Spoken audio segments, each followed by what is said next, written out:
Good morning friends, आप देख रहे हैं जेनिथ क्लासेज का यूट्यूब चैनल।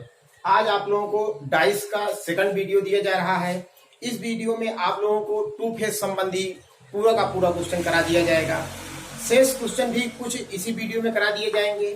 टू फेज संबंधी क्वेश्चन जैसा कि एक स्क्रीन के सामने आपके लिए लिखा हुआ है। क्वेश्चन नंबर एक पासे की दो स्थितियां दिखाई गई हैं। एक पासे की दो स्थितियां दिखाई गई हैं। इसमें दो सतह पर जो अंक या अक्षर है वो क्या है, आपस में कॉमन है। जैसा कि इसमें देख रहे हैं आपकी एफ और ई, यानी जो इस सतह में, यानी एक ही पासे की ये दो स्थितियां हैं, यानी उसी पासे का एक तरफ से ये फिगर है, फोटोग्राफ लिया गया है, और दूसरी तरफ से उसी पासे का ये लिया गया है। यानी कि पासा दोनों एक ही, यानी डाइस सेम है, बस ये है कि फोटो लेने का एंगल अलग है। तो इसमें आप देख रहे हैं कि ई और एफ कॉमन है, जो इसमें है वो इसमें है, सेम सेम आप देख सकते हैं।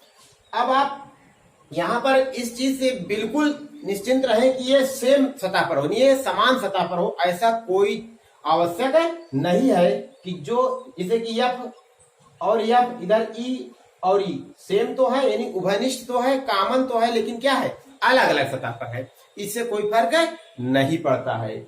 तो टू फेज संबंधी क्वेश्चन को हल करने के लिए, यानी दो सतह उभयनिष्ठ क्वेश्चन को हल करने के लिए डाइस के अंतर्गत आप जो दो सतह उभयनिष्ठ मिल जाए, अर्थात एफ से एफ मिल गया और ई से ई मिल गया, तो ये जो तीसरी सतह बचती है, चाहे जो हो, तीसरी सतह का अर्थ है कि तीसरी सतह पर जो शेष बची हुई, उस पर जो अंक या अक्षर लिखे हुए हैं या जो फिगर बना हुआ है, वो आपस में विपरीत सतह के अंक होते हैं या अक्षर होते हैं। यानी ए की विपरीत सतह का अक्षर क्या है, सी है। यानी ए अगर नीचे है तो सी ऊपर होगा, अगर ए दाएं है तो सी बाएं होगा, ए अगर सामने है तो सी क्या होगा, पीछे साइड होगा। यानी विपरीत सतह के क्या होंगे, ये अक्षर हो जाएंगे।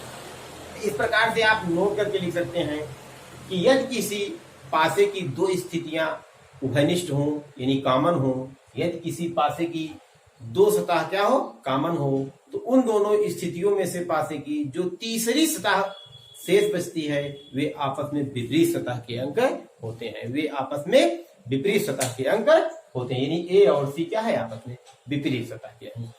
इसी प्रकार से क्वेश्चन नंबर 2 पर अगर विचार किया जाए, सेम वही क्वेश्चन है आपके लिए।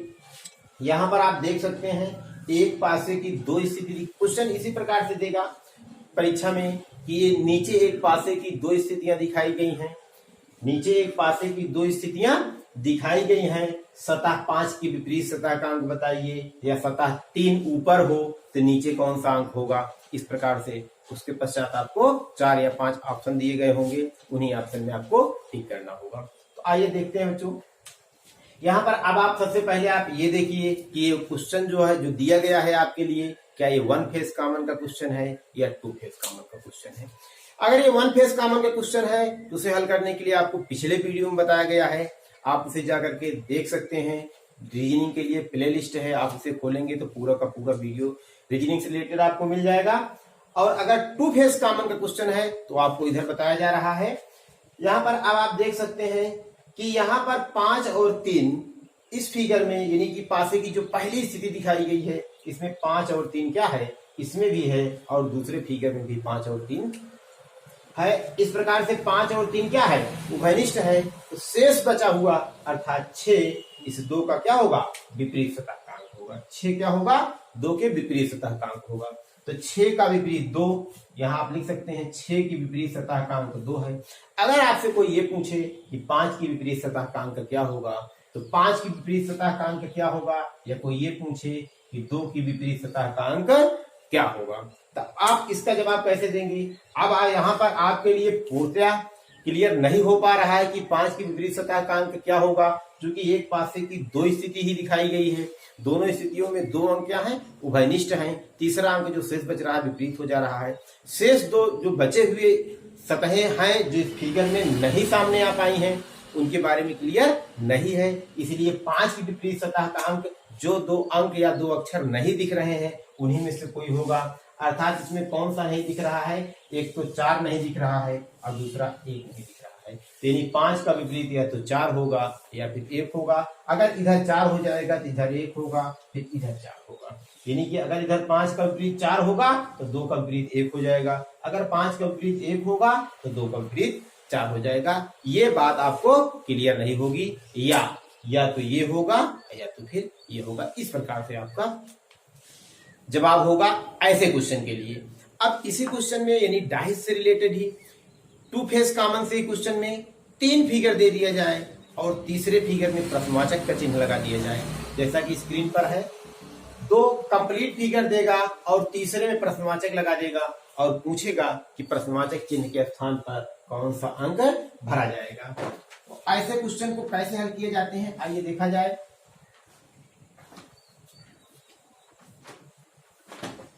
जैसा कि स्क्रीन पर लिखा हुआ है, आइए इस क्वेश्चन पर विचार किया जाए।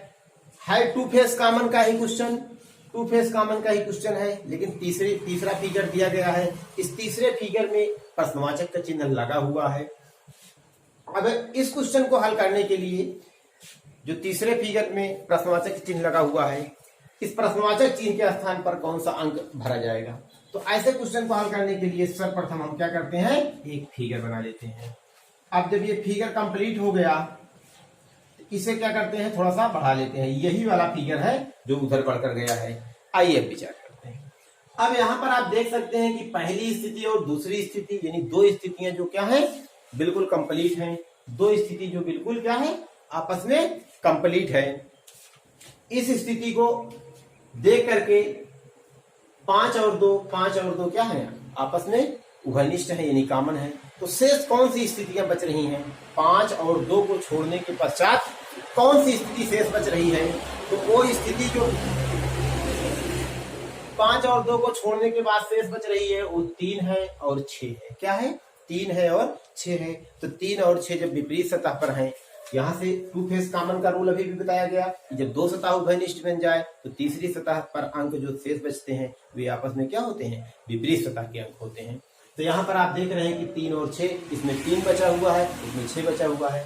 तो 3 और 6 जो विपरीत सतह के अंक हैं, इस फिगर में विपरीत सतह पर भर देंगे। विपरीत सतह इसमें आपको बताया गया है, फिर से एक बार देख लीजिए कि विपरीत सतहें कौन सी होती है। इस सतह की विपरीत सतह ये होती है, इस सतह की विपरीत सतह ये होती है, इस सतह की विपरीत सतह ये होती है। यही वाली सतह काट करके इधर बनाई जाती है ताकि पड़ोसी दिख जाए। पासे की प्रत्येक स्थिति में से 6 स्थितियों में से यानी कि 6 सतहों में से एक पासे के कितनी सतह होती हैं, 6 सतह होती हैं। 6 सतह में से प्रत्येक सतह की 4 पड़ोसी और एक विपरीत सतह होती है। क्या होती है, 4 पड़ोसी सतह और एक विपरीत सतह होती है। और जो विपरीत सतह होती है वो एक सतह के अंतर पर प्राप्त होती है। हम क्या करते हैं, पड़ोसी सतह को ना ढूंढ करके विपरीत सतह ढूंढते हैं। अगर हमें विपरीत सतह मिल जाती है तो पड़ोसी सतह खुद ब खुद क्लियर हो जाती है। अगर इस सतह के विपरीत देखा जाए तो एक के अंतर पर ये यानी इसके विपरीत ये है, इसके विपरीत ये सतह है, इस सतह के विपरीत ये, यानी कहने का मतलब ये है इसके विपरीत ये है, इसके विपरीत ये है और इसके विपरीत क्या है, ये सतह। और यही वाली सतह क्या है, इधर आई हुई है। तो इस प्रकार से आप विपरीत सतह जानिए, विपरीत सतह बिना जाने क्वेश्चन को हल नहीं कर सकते। तो आइए इस क्वेश्चन पर विचार किया जाए।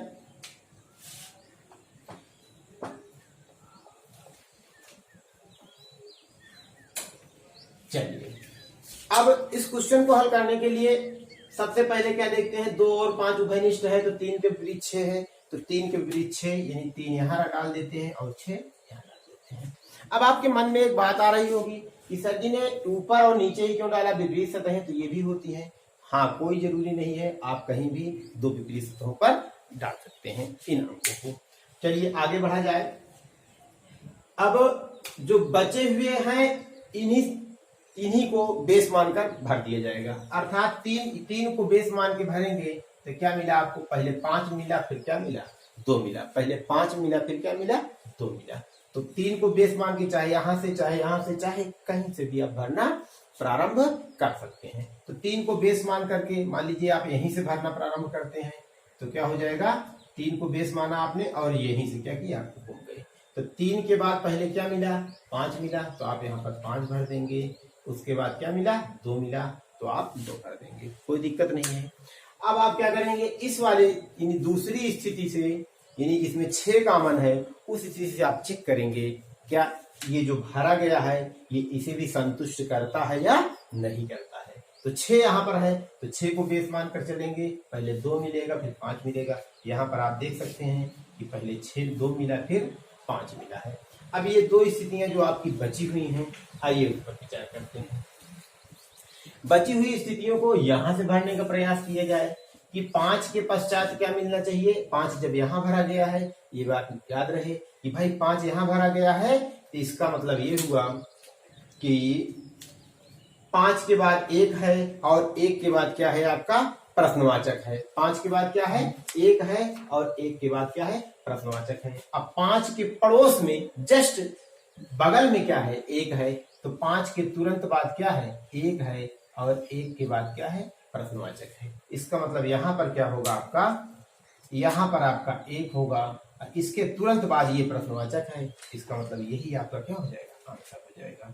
अब आपके मन में आ रहा होगा कि ये जो 2 रिक्त स्थान बच गए क्या भरा जाएगा। तो 2 रिक्त स्थान पहली बात तो बचे ही नहीं है। एक तो ये कि जो 1 है वही यहाँ पर 1 होगा, यही कॉलम यहाँ बनता है। इसका मतलब 1 अंक बचा हुआ है और इसमें से कौन सा बचा हुआ है वो 4 बचा हुआ है। फिलहाल उसकी हमें कोई आवश्यकता नहीं है, हमें जो चाहिए था वो हमें आंसर मिल गया है। तो इस प्रकार से बच्चों आप लोगों ने देखा कि 2 फेस कॉमन में प्रश्नवाचक संबंधी क्वेश्चन को कैसे हल किए जाते हैं। कितने आसानी से आपने 3 फिगर के क्वेश्चन को में से प्रश्नवाचक वाले क्वेश्चन को हल कर लिया। आइए एक क्वेश्चन सेम इसी प्रकार से, बस सिर्फ आकृति में परिवर्तन है, यानी पासे के बनाने में परिवर्तन है, बाकी क्वेश्चन लगभग वही है। आइए इस क्वेश्चन को देखा जाए।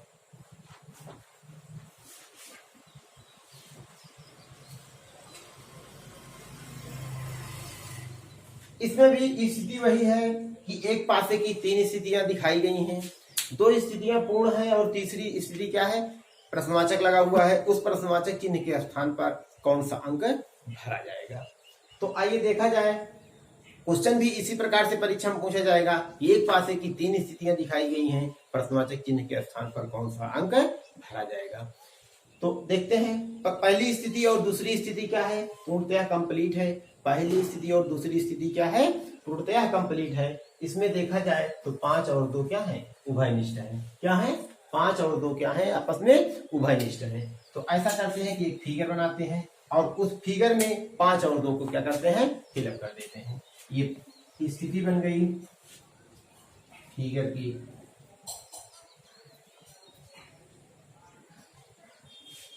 इसमें जब 5 और 2 उभयनिष्ठ हैं तो ये जो बचा हुआ 6 और 4 है ये क्या होंगे आपस में विपरीत सतह के अंक होंगे। यहाँ पर हम 6 को भर देते हैं और यहाँ पर क्या करते हैं 4 को भर देते हैं। 6 और क्या है 4 विपरीत सतह के अंक है। तो आइए 6 को लेकर चलते हैं। तो 6 को लेकर चलेंगे तो 6 के पश्चात 2 मिला और 2 के बाद क्या मिला आपको 5 मिला। तो 6 के बाद क्या मिला 2 मिला और 2 के बाद क्या मिला 5 मिला। इस प्रकार से आपने क्या किया इसे पूर्ण कर लिया। 6 के बाद 2 मिला 2 के बाद 5 मिला। आइए इस वाले से चेक कर लिया जाए क्या जो हमने भरा है वो इस फिगर को भी फॉलो कर रहा है कि नहीं कर रहा है। 4 के बाद क्या मिला 5 मिला और 5 के बाद 2 मिला। तो 4 के बाद 5 मिला 5 के बाद क्या मिला 2 मिला। 4 के बाद 5 मिला 5 के बाद 2 मिला। यानी इधर से फोटो ये वाला ली गई है और इधर से फोटो क्या ली गई है ये वाली ली गई है। इसी फिगर को थोड़ा सा आगे बढ़ा दिया जाए क्योंकि ये वाला फिगर है।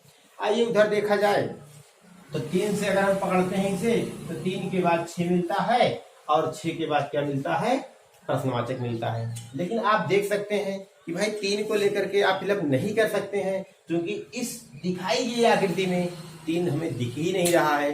3 पता नहीं इसमें है या इसमें है। यहां से लेकर राउंड किया जाए यहां से राउंड किया जाए ये बात बिल्कुल क्लियर नहीं हो रही है। तो यहां पर आपके लिए क्या देखना होगा कि जरूरी नहीं है कि एकदम कार्नर से लेके ही चला जाए। जो आकृति इसमें दिखेगी उसी को बेस मानकर घूमा जा सकता है। जो आकृति दिख ही नहीं रही है उसे बेस मानकर कहां से आप घूम पाएंगे। अर्थात 3 को बेस मानकर आप नहीं घूम पाएंगे। चलिए फिर स्टार्ट करते हैं हम लोग। तो 6 को बेस मानकर घूमेंगे क्योंकि 6 हमें यहाँ पर क्या है दिख रहा है। 6 दिख रहा है, लेकिन 6 के तुरंत बाद क्या है हमारा प्रश्नवाचक है और प्रश्नवाचक के बाद 3 है। अब यहाँ पर ये बात आपको क्लियर होनी चाहिए कि 6 के बाद तुरंत बाद क्या मिलना चाहिए आपको प्रश्नवाचक मिलना चाहिए और प्रश्नवाचक के तुरंत पश्चात क्या मिल जाना चाहिए आपको 3 मिल जाना चाहिए। तो 6 के बाद सबसे पहले आप प्रश्नवाचक ढूंढेंगे और प्रश्नवाचक के पश्चात क्या ढूंढेंगे 3 ढूंढेंगे। चलिए स्टार्ट किया जाए। यहाँ पर अगर हम देखते हैं तो 6 के पश्चात प्रश्नवाचक है, प्रश्नवाचक के पश्चात क्या है 3 है। तो यहाँ पर जब आप राउंड ले रहे हैं, सपोज करिए कि अगर हम इसे यहां से बेस मानकर घूमते हैं, इसे प्रश्नवाचक मानते हैं, तो हम जाके यहां रुकेंगे। अगर हम इसे प्रश्नवाचक यानी 6 को भी बेस मानकर हम घूमेंगे, अगर 6 को बेस मानकर घूमते हैं तो यहां से हम चलना प्रारंभ करेंगे। ये देख पा रहे हैं आप लोग, यहां से जब हम चलना प्रारंभ करेंगे तो यहां पर आएंगे तो ये 2 पर आएगा। अगर ये 2 प्रश्नवाचक चिन्ह के स्थान पर होगा तो यहाँ पर खाली 3 होना चाहिए। यहाँ पर क्या होना चाहिए 3, जो कि पहले से ही है। इसका मतलब इसे बेस मानकर नहीं घूमा जा सकता। अर्थात क्या है, अगर हम यहां से बेस मानकर घूमते हैं, अगर हम यहां से बेस मानकर घूमते हैं, यानी इसे अगर हम बेस मान लेते हैं तो 6 के स्थान पर क्या होगा प्रश्नवाचक होगा, प्रश्नवाचक के स्थान पर क्या हो जाएगा आपका 3 हो जाएगा। 6 के स्थान पर क्या होगा प्रश्नवाचक होगा, प्रश्नवाचक के स्थान पर आपका 3 आ जाएगा। यानी कहने का मतलब है कि यहाँ प्रश्नवाचक के स्थान पर क्या बन जाएगा आपका 5 बन जाएगा, उसके बाद यहाँ पर 3 आ जाएगा। क्योंकि 3 वाला स्थान क्या होना चाहिए आपका रिक्त होना चाहिए। तब यहाँ पर थोड़ा सा आगे बढ़ा जाए तो यहाँ से अगर हम लेकर के राउंड लेते हैं तो 6 के बाद 5 मिलेगा, 5 के बाद यहाँ पर अगर हम 3 को फिलअप कर देते हैं, यानी एक फिगर हम और बनाते हैं। आप लोगों का कॉन्सेप्ट बिल्कुल क्लियर हो जाना चाहिए इस क्वेश्चन में। ये देखिए यहाँ पर आपने क्या डाला है, दोनों स्थितियों को हम आपके सामने दिखा देते हैं। यहाँ पर आपने 6 डाला है और यहाँ पर 4 है, यहाँ पर 2 है, यहाँ पर क्या है 5 है। यहाँ पर आप देख सकते हैं कि इस फिगर के अंतर्गत ये राउंड लिया गया है और दूसरी स्थिति में ये है। अब आप यहाँ से विचार करिए कि इस 6 को यहाँ से तो लेकर आप चल नहीं सकते, किसी भी हालत में नहीं चल सकते, क्योंकि 2 मिलेगा, 2 के बाद यहाँ 3 के लिए खाली होना चाहिए। इसका मतलब यहाँ से नहीं चला जा सकता। फिलहाल यहाँ से ट्राई करते हैं। जब यहाँ पर हम प्रश्नवाचक मानेंगे कि अगर ये प्रश्नवाचक के स्थान पर 5 होगा तो यहाँ पर क्या भर उठेगा 3 भर उठेगा।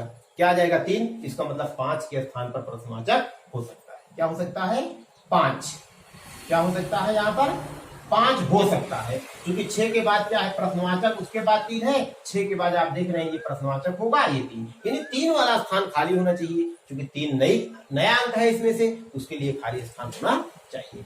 अब यहाँ पर कोई जरूरी, तो इस स्थिति में क्या हो जाएगा, जो बचा हुआ अंक है क्या वो 1 हो जाएगा। इसका फिलहाल कोई रोल नहीं है। लेकिन अब ये बात एकदम आप क्लियर नहीं कर सकते हैं कि यहीं से घूमेंगे, क्योंकि यहाँ पर आप घूम सकते हैं प्रश्नवाचक के बाद 3। हमने ये कहा कि 3 के लिए स्थान खाली होना चाहिए। अब यहाँ पर विचार करते हैं, भाई यहाँ से तो आप घूम ही चुके हैं, ये जरूरी नहीं कि यही से अब आप यहाँ से घूमना चाहते हैं। जब आप यहाँ से घूमेंगे तो ये आपका क्या बनेगा प्रश्नवाचक बनेगा और ये क्या हो जाएगा 3 हो जाएगा। तो ये आपका क्या बन गया प्रश्नवाचक बन गया और ये आपका क्या बन गया 3 बन गया। अब प्रश्नवाचक जब ये बन गया और ये 3 बन गया तो यहाँ सर आप विचार करिए कि कौन सा अंक छूटा हुआ है इनमें से, वो 1 है। एक जो छूटा हुआ है वो यहाँ पर हो जाएगा, एक जो छूटा है वो क्या होगा यहाँ पर हो जाएगा। तो इस क्वेश्चन का जवाब इस फिगर के अंतर्गत और इस फिगर के अंतर्गत अगर दोनों के अकॉर्डिंग भरा जाएगा तो जवाब होगा 1 या 5, या तो 1 होगा या तो फिर क्या होगा 5 हो जाएगा। जो सबसे पहले आप क्वेश्चन कैसे हल किए, आप यहाँ से इन 2 कंप्लीट स्थितियों से प्रारंभ करते हैं। ये जो 2 कंप्लीट स्थितियां हैं इसमें ये देखते हैं कि कौन से 2 क्या है अंक क्या है उभयनिष्ठ हैं। जो 2 अंक उभयनिष्ठ हैं उन पर विचार करते हैं, यानी कि 2 और 5, 2 और 5 को आपने क्या किया कॉमन लिया तो 6 और 4 बचे। जो 6 और 4 बचे उन्हें आपने क्या किया विपरीत सतहों पर क्या किया भर दिया। तो 6 और 5 को जब आपने यहाँ भर दिया, 6 और 5 विपरीत पर भर दिया। अब आप पहले फिगर को लेके चले 2 और 5, तो यहाँ से राउंड लिया 2 और 5। दूसरे को लेके चले क्या मिला 5 और 2, तो क्या मिल गया 5 और 2, यानी ये कंप्लीट है। अब इधर से 6 के बाद प्रश्नवाचक 3, तो 6 के बाद 5, 5 के बाद 3, यानी प्रश्नवाचक ये हो सकता है। अगर इसको लेकर के चलते हैं तो ये प्रश्नवाचक क्या हो जाएगा, यहाँ पर इस फिगर यानी इसी को यहाँ दूसरे यानी ऐसा भी भरा जा सकता है और ऐसा भी भरा जा सकता है। अर्थात क्या है यहाँ पर या लगा देंगे, यहाँ पर प्रश्नवाचक मान सकते हैं, यहाँ पर 3, तो जो अंक बचा हुआ 1, यानी 1 भी हो सकता है और 5 भी हो सकता है। तो इस प्रकार से आप लोगों ने देखा कि क्वेश्चन टू फेस कॉमन के प्रश्नवाचक क्वेश्चन किस प्रकार से हल हो सकते हैं। आइए आगे बढ़ा जाए।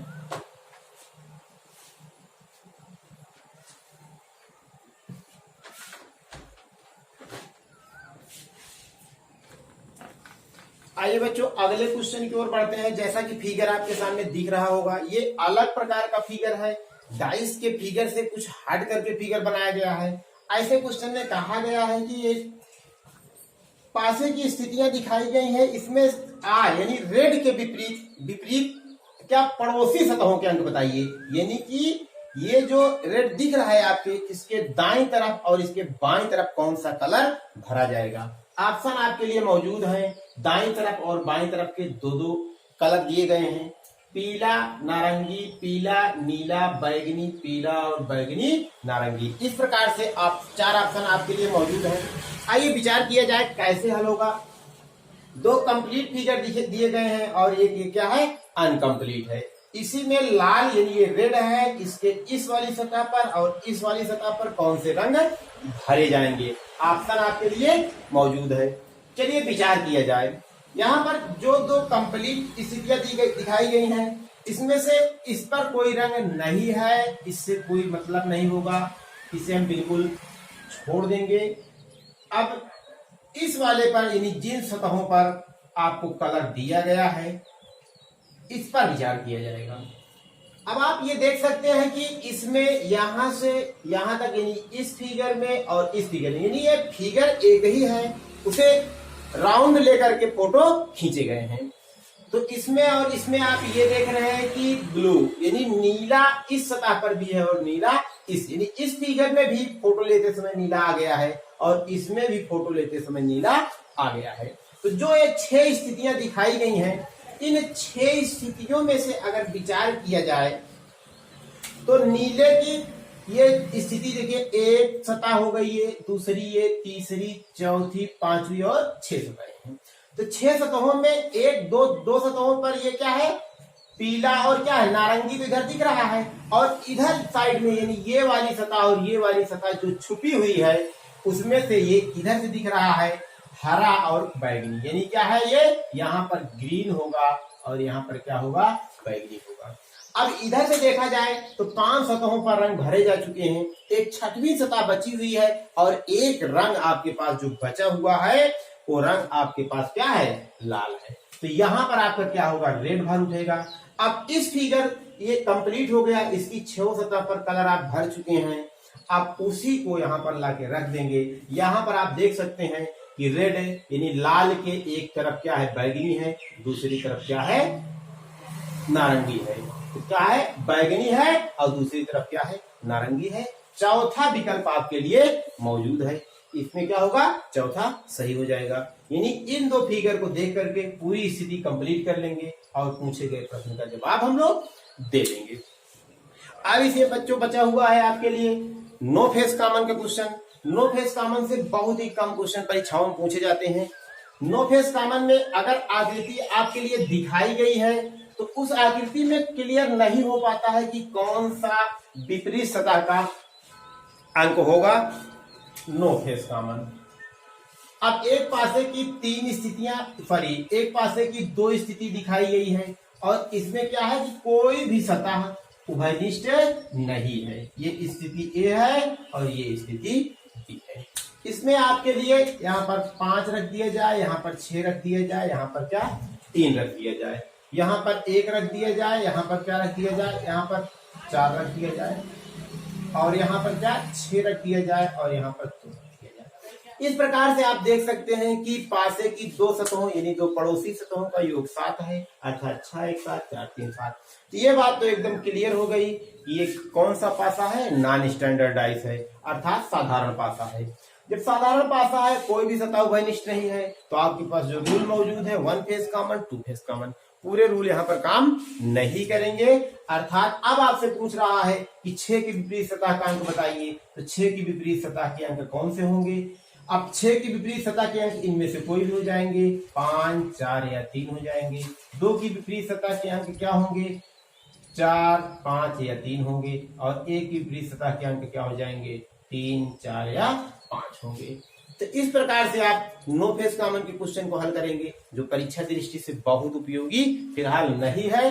क्वेश्चन जो 1 फेज कॉमन और 2 फेज कॉमन के पूछे जाते हैं। अब जो अन्य क्वेश्चन यानी 3 फिगर से अतिरिक्त जो देता है, उस टाइप के क्वेश्चन पर विचार किया जाए। अब इसके आगे के क्वेश्चन को अगले वीडियो में देखिए।